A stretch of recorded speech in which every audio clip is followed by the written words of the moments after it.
should inform the public of his present state of health.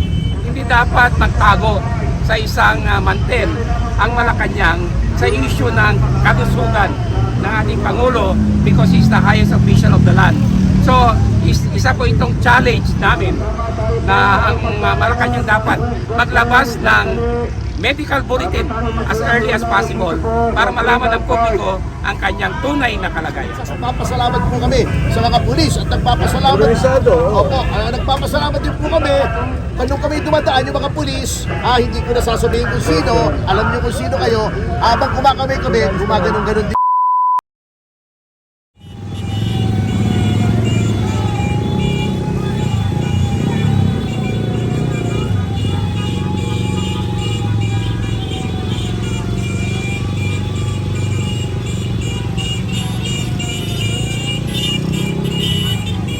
Dito na tayo sa Batasan.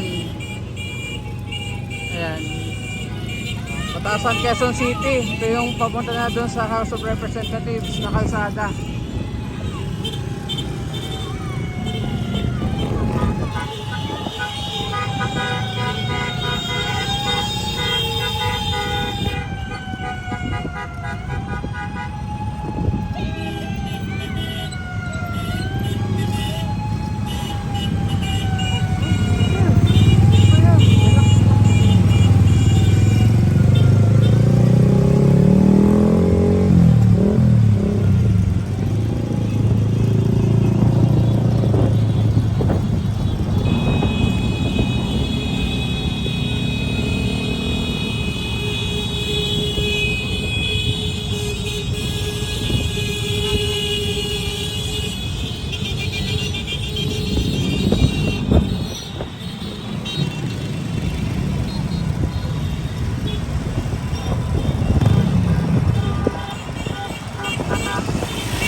Okay, dito na tayo sa harap ng House of Representatives.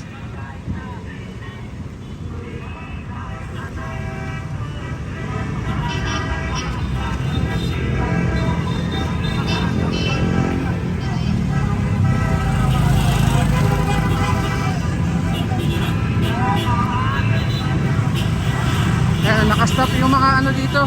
Sumamang mga sasakyan sa caravan. Ito pong ating ginawang motorcade caravan, ano pong nais nating iparating na mensahe sa publiko at sa mga public officials kung nakapwesto dito? Well, una sa lahat, tuminto kami dito sa Batasan dahil dito yung huling pagkakataon na ginawa namin para doon sa filing ng impeachment case. Nakita niyo naman, kasama ko rin dito yung mga kasama ko doon. Hindi tinanggap yung aming impeachment case. At ngayon, hindi namin alam at mukhang moro-moro na yung magiging proseso na gagawin nila. Pag-iisipan pa rin namin naman yung naging desisyon ng Korte Suprema para pinal na magkaroon kami ng hakbangin kung anong gagawin natin. Etong aming pagkilos ngayon, dapat ito impeach BBM. At patuloy pa rin namin panawagan ngayon ang resign BBM. Nakikita namin na hindi na maganda ang palakad sa ating bansa. Masyado nang bumagsak ang ating ekonomiya, masyadong ginarapal ang ating pondo sa korupsyon. At patuloy yung hinaing ng taong bayan na naghihirap sa ilalim ng administrasyon ni Bongbong Marcos. At saka I'd like to bring in this demand, no? Alam naman natin si Marcos may sakit. And yung tuberculosis is a very serious disease. Under the Constitution, Article 12 ng executive power, the President is obligated to tell the people his condition, no? Being a serious sickness, he should inform the public of his present state of health. And under that same provision, the Chief of Staff, the Head of the Cabinet for Security and for Foreign Relations are also obligated to see to it that they will be able to check on the health of the President. Kasi there are rumors that baka nagkaroon siya ng apart from yung sinasabi nilang tuberculosis, baka mayroon siyang colon cancer. Mayroong mga iba-ibang sinasabi. So para mabasbasan ang taong bayan kung ano talagang real state of health of Marcos Jr., dapat he should follow the Constitution and expose and tell the people his real conditions at the moment.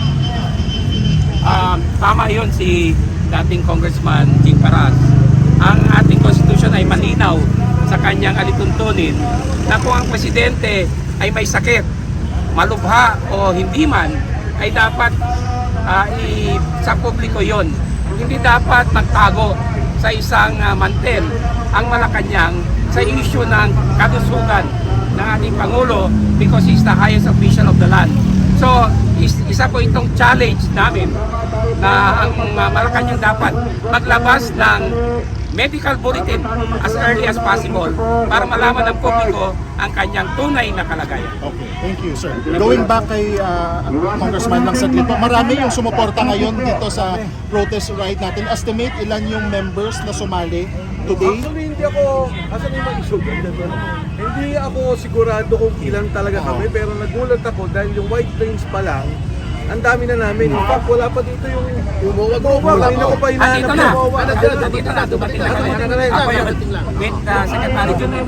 Okay. Okay, so hindi ko alam actually kung ilan yung estimate, pero to be fair din nagpapasalamat kami sa police, nagpapasalamat kami sa MMDA dahil tumulong naman sila umalalay, hindi nagkaroon ng kaguluhan katulad ng nangyari sa Cebu. Yun nga po, sir, kasi kanina nakakwentuhan ko din ng mga pulis, walang permit kasi itong ginawa natin ngayon. So hindi ba kayo nag-alinlangan na alam mo yung magkaroon ulit ng problema gaya sa Cebu? Hindi po, kasi po, ang mali po yung ginawa sa Cebu Actually, with all due respect to the police sa Cebu, mali po yung ginawa nila na pinigil nila yung caravan, may mga kinumpis ka pa sila na mga motorsiklo, may aresto pa sila. Sapagkat hindi po ito assembly in the sense na kailangan ng permit because this is a moving assembly. Hindi po nasa isang lugar at ang amin pong culmination o final destination ay isang freedom park kung saan hindi na po kailangan ng permit. Ngunit kami naman po ay nakipag-coordinate sa kapulisan natin.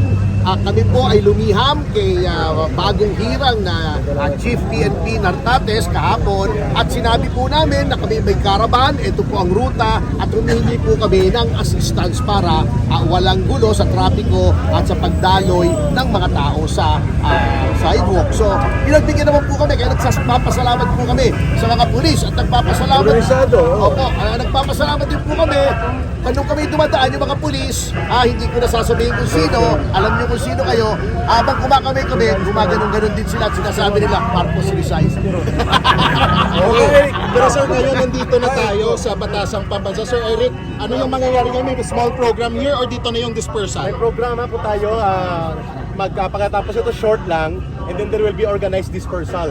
Kami naman po sa bahagi ng Bangon Sambayanan in a broad coalition ng People's Alliance for Enkampilan, nananawagan na kami ng dahil moro-moro naman o siyam ang impeachment, we are planning to propose to the Broad Alliance yung pagbubuo ng People's Impeachment Court kung saan mas direkta po na makapag-report sa taong bayan at may presenta ang mga mabibigat na mga ebidensya. Mas doon na kami nakatuon upang ipaghanda ang taong bayan na ang impeachment ay hindi exclusive sa loob ng Kongreso.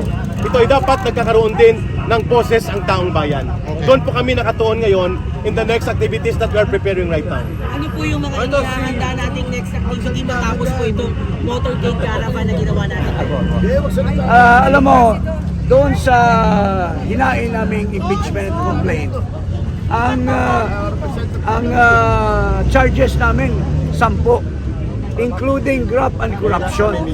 So, nung nagsalita si Tinio tungkol sa kanilang charges, it's very, very myopic.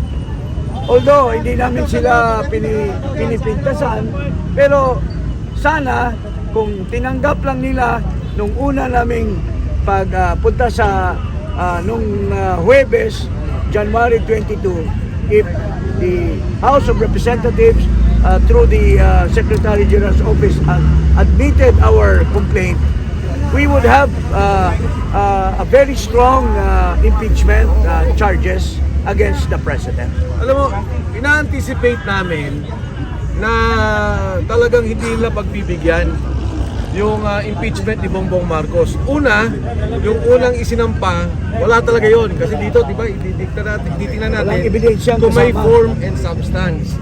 At well, yung sa Makabayan Black, inaasahan namin na itutuloy nila yung pagtulak dito. Pero yung totoong malalim na pag-aaral doon sa impeachment process nasa amin. Ang pangalawa dito, kaya tayo nasa batasan, alam namin na impeach naman nila ang Vice President. Nabababuhin na talaga yung buong proseso ng impeachment na kung saan yung isang walang kakwenta-kwentang kaso, yung pa yung kanilang itutulak. At alam din namin na mula dito sa batasan, magsisimula naman yung tsa-tsa. Hindi umubra yung impeachment, papatay nila yung impeachment ni Marcos at yung tsa-tsa na yung kanilang itutulak. Kaya kami, hindi ito ang huli. Babalik at babalik kami dito, magpoprotesta kami at ipaparating namin sa mga kinatawan ng Kongreso at sa buong sambayanan ang paninindigan namin na dapat itigil na itong korupsyon at ang namumuno ng korupsyon ay walang iba kundi ang Pangulong Bongbong Marcos. Thank you. Thank you po. Thank you.